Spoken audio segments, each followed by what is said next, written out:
Hi, it's HardReset, and today I'm gonna show you how to fix the phone heating while charging on REALME GT 7T.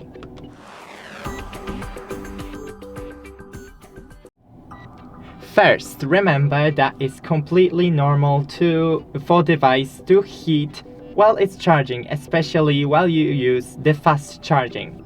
But we can minimize the heating. Open the background apps and close them all. The next thing is to use the original charger and cable.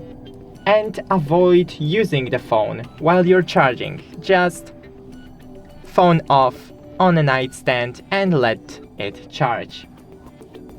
And next thing is remove the case of a phone while you're charging it, and charge it in a cool and ventilated area. That's it. Don't forget to leave a like and see you in the next one.